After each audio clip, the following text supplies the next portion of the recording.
모세가 드디어 산에서 증거판을 가지고 내려옵니다. 그 증거판은 십계명이 쓰여진 돌판입니다. 그 돌판은 하나님께서 만드셨고 글자는 하나님께서 직접 쓰셔서 판에 새긴 것이었습니다. 모세의 수종자인 여호수아가 산에서 모세와 함께 내려오다가 이상한 소리를 듣고는 모세에게 이렇게 말합니다.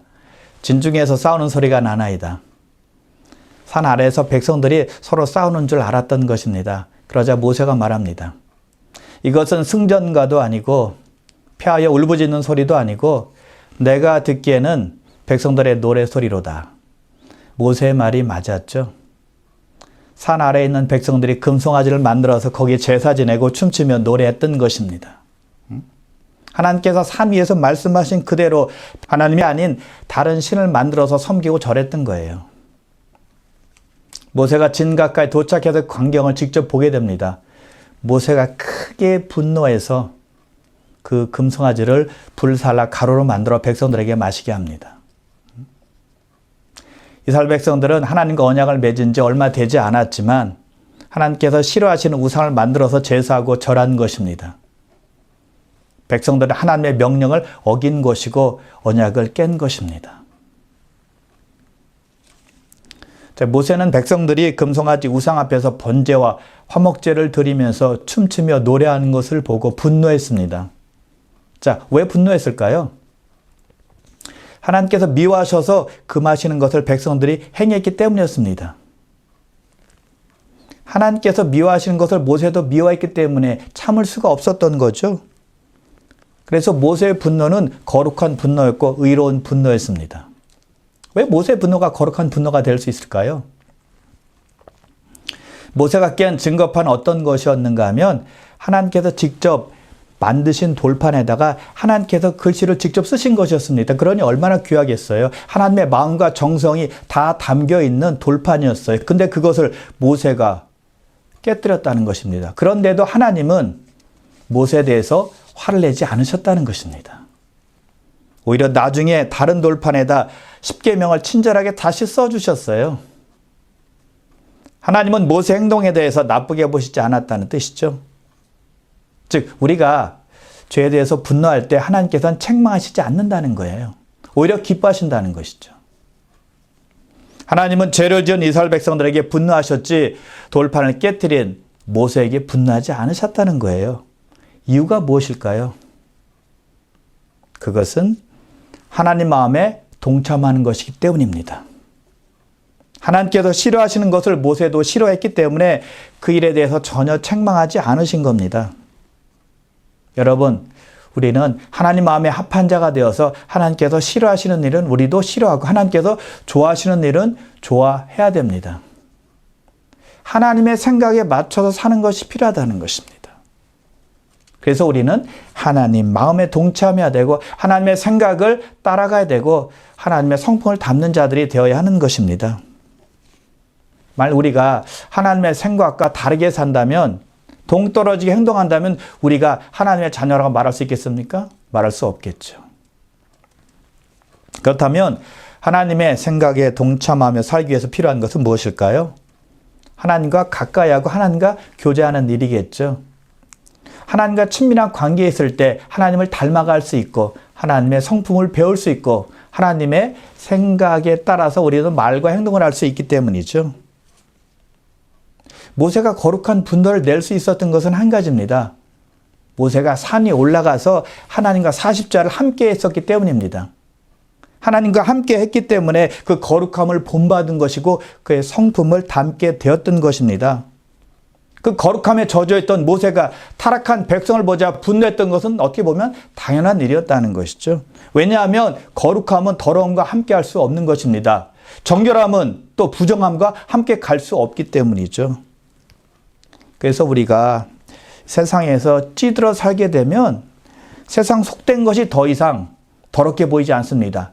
그냥 당연하게 보여요. 타락, 부패가 눈에 보이지 않는다는 것입니다. 그러나 하나님과 교제하며 거룩함을 입게 되면 세상의 더러운 것들이 우리 눈에 보이게 되는 것입니다. 그래서 우리에게 거룩한 분노가 언제 생기는가 하면 하나님과 함께하는 시간이 많을 때 생기는 것입니다. 그러면 죄에 대해서 간대하게 여겨지지 않는 것입니다. 죄를 미워하는 하나님의 마음을 갖게 되니까 우리도 죄를 미워하게 되는 것입니다. 그러므로 말씀과 기도로 하나님께 가까이 가심으로 하나님의 마음에 동참하며 살아가시길 바랍니다.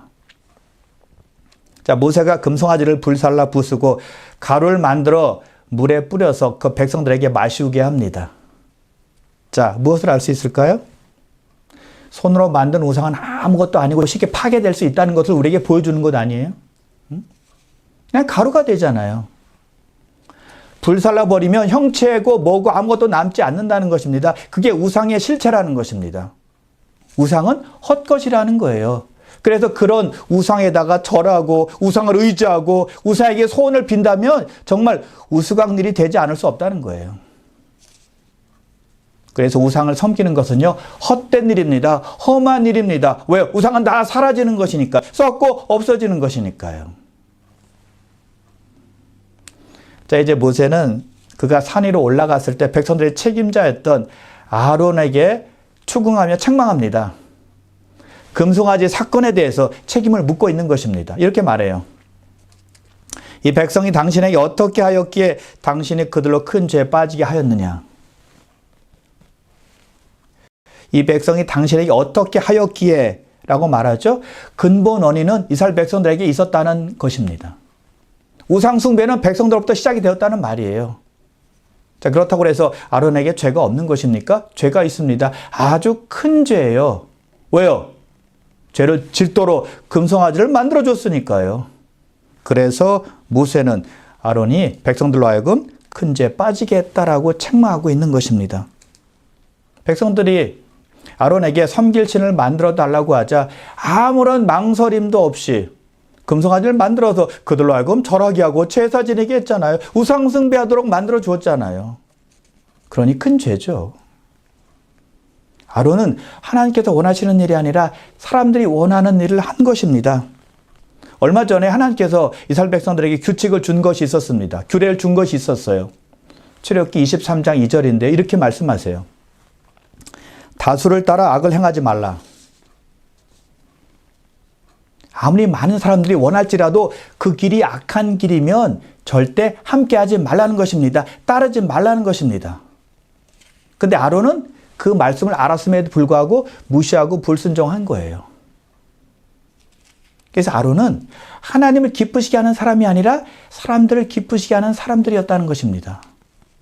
사람에 의해서 움직이는 사람이었고 사람의 눈치에 따라서 행동하는 사람이었다는 거예요. 용기도 없고 믿음도 약한 사람이었습니다. 믿음이 있는 사람 같으면 백성들이 섬길 신을 만들어 달라고 했을 때 어떻게 말해야 되나요? 그것은 악한 일이야. 하나님께서 미워하시는 일이야. 하나님을 대적하고 대항하는 아주 나쁜 짓이니까, 큰 죄를 짓는 일이니까 하면 안 돼라고 따끔하게 충고해 줬어야죠. 그런 사람이 믿음이 있는 지도자 아닙니까? 근데 믿음과 용기가 없으니 하나님을 두려워하는 것이 아니라 백성들 두려워해서 그들의 말을 들은 것입니다. 다수가 말하자 그대로 따른 거예요. 여러분, 신앙은요, 다수의 원칙으로 가는 것이 아니라 하나님의 원칙으로 가는 것입니다. 자, 다수가 원하면 그 길이 다 옳은 길인가요? 천만에요. 아무리 많은 사람들이 어떤 길로 갈지라도 그 길이 올바르지 않으면 따르면 안 된다는 것입니다. 반대하고 그 길을 가면 안 되는 거예요. 여러분, 우리의 신앙은 민주주의식으로 하는 것이 아닙니다. 한 사람이라도 하나님 보시기에 옳은 길을 간다면 그 사람을 지지하고 응원하고 함께 가는 것입니다. 아론은 그렇게 하지 못하고 백성들의 말에 끌려갔던 것입니다. 자, 여기서 또 아론에 대해서 우리가 알 수 있는 것이 있습니다. 아론은 혼자 힘으로 믿음을 감당하지 못하는 사람이었어요. 모세와 함께 있을 때는요, 믿음이 그래도 좋아 보였습니다. 전에 아말렉과 전투할 때 훌과 함께 산에 올라가서 모세의 한쪽 팔을 들어주었습니다. 뒤에서 이스라엘 백성들이 승리할 수 있도록 도움을 준 사람이 아론이었습니다. 믿음이 있었으니까 모세를 도운 것 아니겠어요? 그런데 모세가 없자 그의 믿음이 그대로 드러난 것입니다. 홀로서는 믿음이 아니었다는 것입니다. 아무짝에도 쓸모없는 믿음을 아론이 가지고 있었던 거예요. 모세 없는 아론의 믿음은 아주 나약한 믿음이었다는 것입니다. 하나님이 아니라 사람에게 휩쓸리는 믿음이었어요. 여러분, 우리의 믿음은 개인적인 것이 되어야만 합니다. 우리가 시험과 욕을 당할 때 다른 사람이 대신 해결해 줄 수 있는 것이 아닙니다. 내가 극복해야 되는 것입니다. 다른 사람이 나를 도와줄 수는 있습니다. 또 충고해 줄 수는 있습니다. 격려해 줄 수는 있습니다. 그런데 내가 결정해야 되고요. 내가 결단해야 되고요. 내가 선택해야 된다는 것입니다. 다른 사람이 나의 삶을 대신 살아줄 수는 없다는 것입니다. 내 삶은 내가 책임져야 하기 때문이에요. 우리가 여러 사람이 함께 신앙생활 할 때는 믿음이 다 좋아 보입니다. 뭐 문제가 없어 보여요. 근데 나 혼자 있을 때는 달라지는 것이죠. 진짜 믿음이 그냥 드러나는 거예요. 그러므로 여러분, 언제든지 사람이 기뻐하는 믿음이 아니라 하나님이 기뻐하는 믿음을 가지길 바랍니다. 홀로서는 강한 믿음의 소유자, 담대한 믿음의 소유자가 되시길 바랍니다. 그래서 아론의 그런 허약한 믿음이 하나님을 진노케 한 거예요. 모세가 이렇게 말합니다. 신명기 9장 20절인데요. 여호와께서 또 아론에게 진노하사 그를 멸하려 하셨으므로 내가 그때에도 아론을 위하여 기도하고, 지금 우리는 출애굽기 32장을 공부하고 있는데 그것과 똑같은 상황을 신명기에서 모세가 회상하면서 지금 말하고 있는 거거든요. 하나님께서 아론의 죄에 대해서 얼마나 크게 화를 내셨는지, 얼마나 진노하셨는지 아론을 죽이려고 하셨다는 것입니다. 그래서 아론을 위해서 모세가 중보했기에 아론이 산 것입니다. 아론의 죄가 얼마나 심각했는지 잘 알 수 있다는 것이죠. 자, 아론이 모세에게 책망받자 어떻게 했을까요? 모세에게 이렇게 말해요. 32장 24절인데요. 내가 그들에게 이르기를 금이 있는 자는 빼내라 한즉 그들이 그것을 내게로 가져왔기로 내가 불에 던졌던 이 송아지가 나왔나이다. 아론이 백성들에게 귀에서 금고리를 빼달라고 하자 백성들이 그대로 했습니다. 그 금들을 가지고 아론이 금송아지를 만들게 되었다는 것입니다. 근데 어떻게 금송아지를 만들게 되었느냐 하면 그 과정을 이렇게 말합니다. 아주 간단해요. 그 금들을 불에 넣었더니 금송아지가 나왔나이다. 저절로 나왔대요. 금들을 불에 넣었더니 자동적으로 금송아지가 그 형상이 쑥 나왔다는 것입니다. 말이 됩니까? 어떤 과정이 필요해요. 금을 불에 녹이고 단단하게 해서, 그리고 그것을 칼로 새기는 과정이 있어야 된다는 것입니다. 그래서 32장 4절에서 이렇게 증거하고 있습니다. 아론이 그들의 손에서 금고리를 받아 부어서 조각칼로 새겨 송아지 형상을 만드니 송아지 형상이 저절로 나온 것이 아니었다라고 지금 증명하고 있는 것입니다. 아론이 백성들로부터 금고리를 받아서 그 금을 불에 넣고 그것을 주조해서 조각칼로 조심스럽게 새겨서 금송아지 형상이 나온 거예요. 근데 아론이 뭐라고 했다고요? 내가 이것을 불에 넣었더니 송아지가 나왔나이다, 이렇게 말해요. 아주 간단하게 말하죠. 자기가 신경 써서 만들고는 그냥 불에 넣기만 했다는 것입니다. 거짓말이에요. 말도 안 되는 말 하고 있는 겁니다. 자기는 금송아지 만드는 것에 관해서, 우상 만드는 것에 관해서 별로 신경 쓰지 않았다라는 식으로 말하는 것입니다. 자기는 죄와 별로 상관이 없다는 식으로 지금 말하고 있는 것입니다. 죄는 백성들이 진 것이지 자기는 죄가 없다라고 말하는 것입니다. 죄가 자기에게 있어도 아주 약간 있을 뿐이다라고 말하는 것입니다. 솔직하지 못한 거예요. 변명하고 있고 핑계대고 있는 것입니다. 모든 죄를 백성들에게 다 돌리고 있는 거죠. 이것은 에덴 동산에서 아담과 하와가 한 것과 거의 동일합니다. 아담 부부가 죄를 짓고 나서 하나님께서 그들과 대면하게 됩니다. 그때 아담이 말합니다. 하와 때문에 내가 실과를 따먹게 되었나이다. 하와는 뱀이 저를 꼬여서 어쩔 수 없이 선악을 알게 하는 실과를 따먹게 되었나이다 라고 변명합니다. 자기들은 죄가 없다는 거죠. 응? 하나님께서 그 변명을 어떻게 보셨을까요? 응? 그 변명이 하나님께 통했을까요? 천만에요. 뱀을 비롯해서 아담, 하와 다 징계를 받게 됩니다. 물론 뱀이 꼬인 것은 사실이에요. 그러나 꼬임을 받은 사람들도 역시 죄인이라는 것입니다. 왜요? 죄를 알고도 행했으니까요. 하나님께서 선악을 알게 하는 실과는 절대 따먹지 말라고 말씀하셨잖아요. 그 명령 둘 다 알고 있었어요. 그럼에도 불구하고 불순종하면서 그 실과를 따먹은 것입니다. 근데 변명하는 거예요. 근데 핑계대는 거예요. 아론이 바로 그런 경우를 하는 것입니다. 그래서 25절에 보니까 아론이 백성들을 방자하게 만들었다라고 성경 기록하고 있어요. 아론이 백성들을 미쳐서 날뛰겠다는 겁니다. 즉 타락하게 만들었다는 뜻이에요. 아무리 아론이 변명하고 다른 사람을 비난해도 아론의 죄는 사라지지 않는다는 것입니다. 우리가 죄를 지었어요. 아무리 우리 죄를 핑계대고 변명해도 바뀌는 것은 하나도 없다는 것입니다.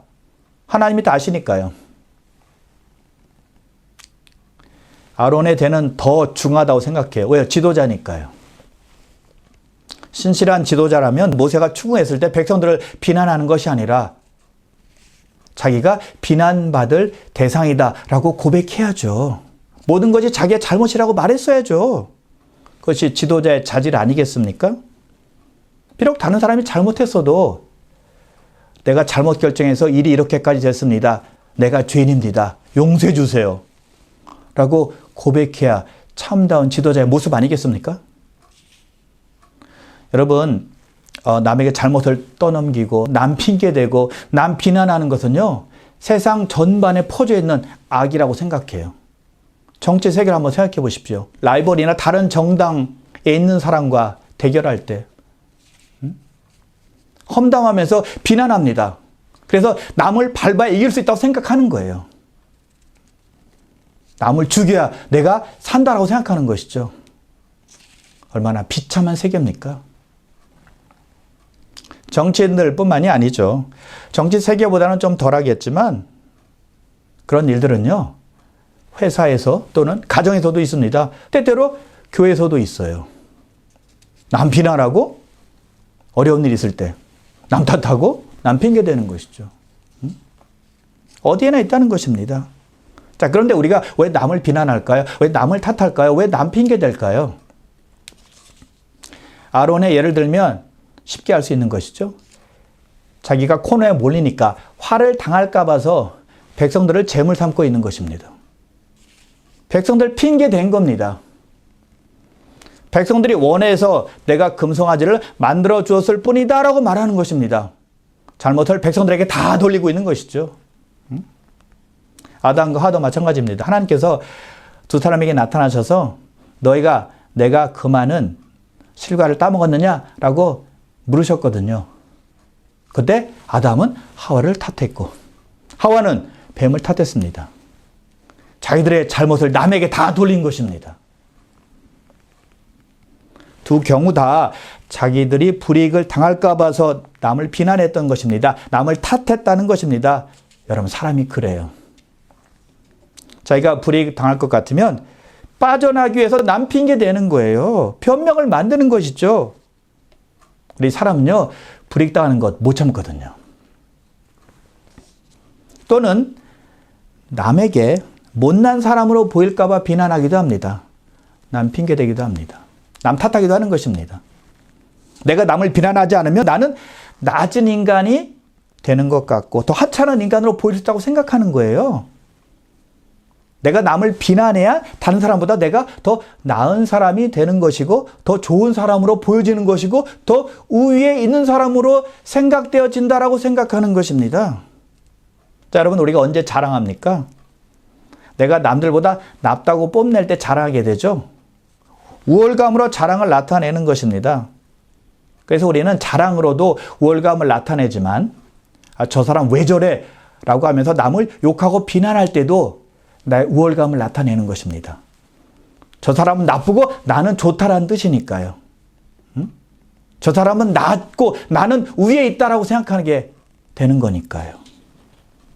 다른 사람보다 못나지 않았다는 것을 알리기 위해서 비난하는 것입니다. 우리는 다른 사람보다 못나 보이는 것을 못 참거든요. 그리고 우리는요, 때때로 내 자존심이나 내 체면이 깎이는 것을 못 참습니다. 그래서 나의 체면, 자존심을 지키기 위해서 남을 비난하고 남을 핑계댈 때가 있습니다. 남 탓할 때가 있다는 것입니다. 내 체면이 깎이면 안 되거든요. 내 자존심 상하면 안 되거든요. 그래서 남 탓하며 빠져나오는 거예요. 그런 여러 가지 이유들로 인해서 남을 탓하기도 하고 남을 핑계대기도 하고 변명하기도 하고 남을 깎아내리기도 하고 남을 비난하기도 하는 것입니다. 불이익을 당할까 봐서, 남의 눈에 내가 아주 하찮은 사람으로 보여질까 봐서, 또는 체면이나 자존심이 깎일까 봐서, 여러분 그런 것들의 공통점이 무엇인지 아십니까? 자기 자신을 지키기 위함입니다. 자기 자신을 방어하기 위함입니다.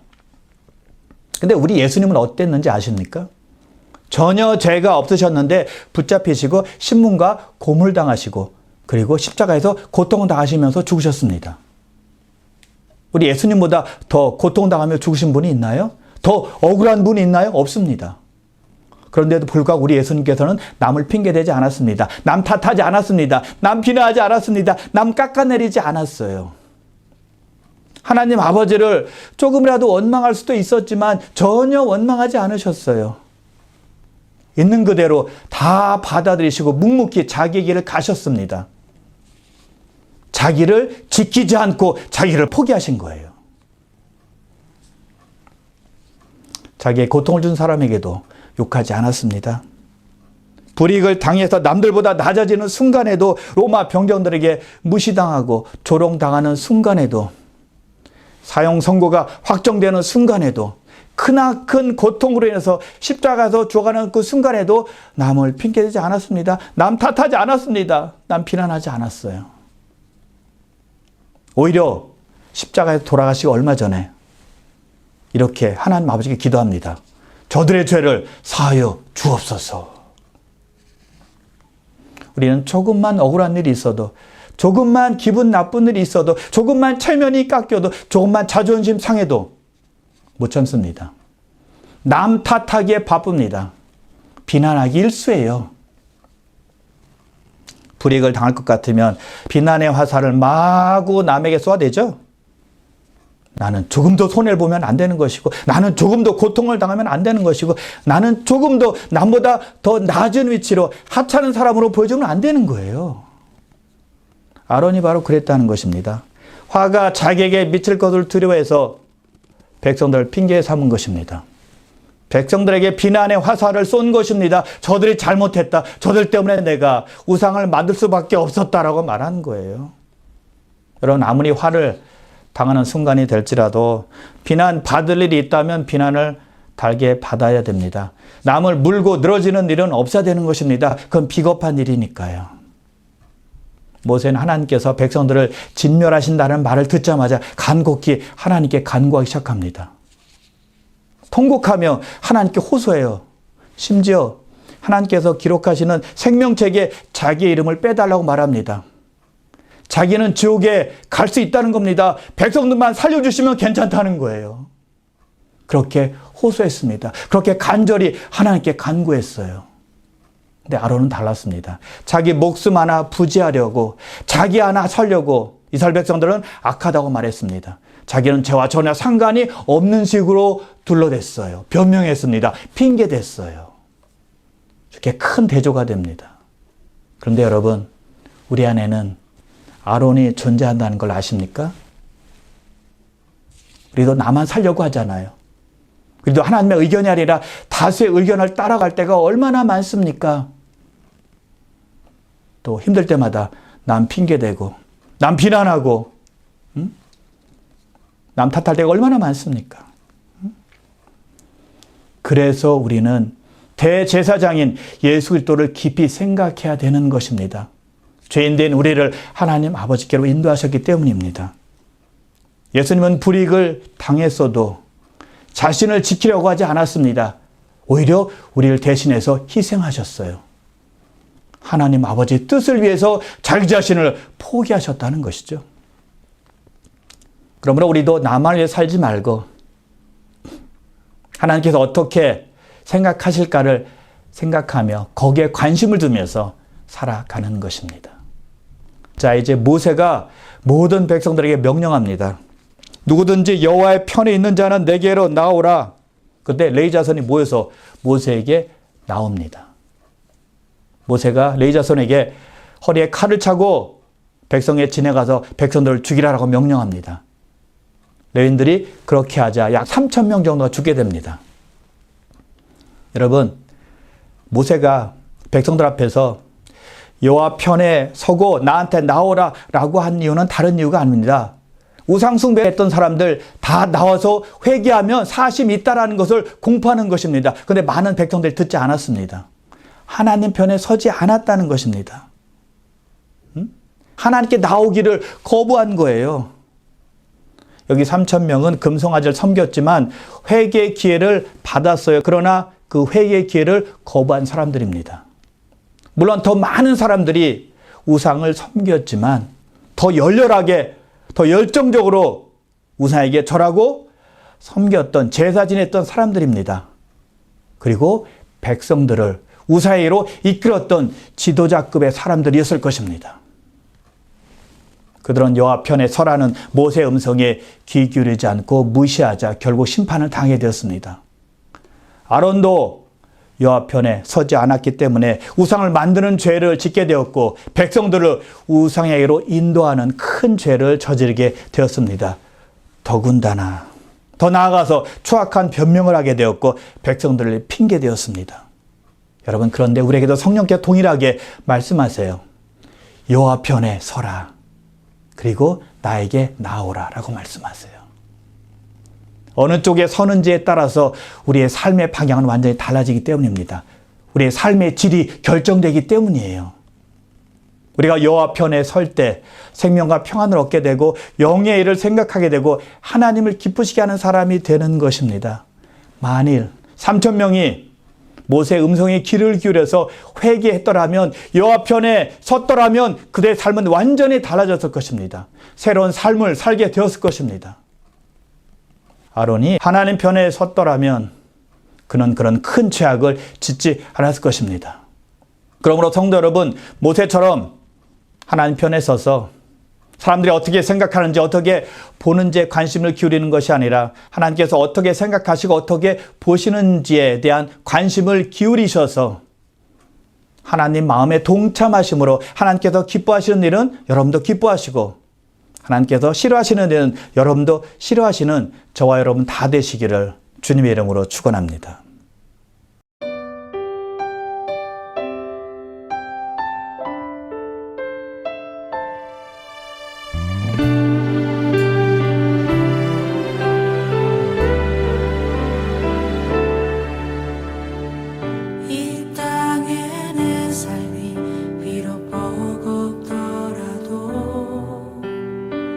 주님의 선하심 나 믿으며 가리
주님께 속한다.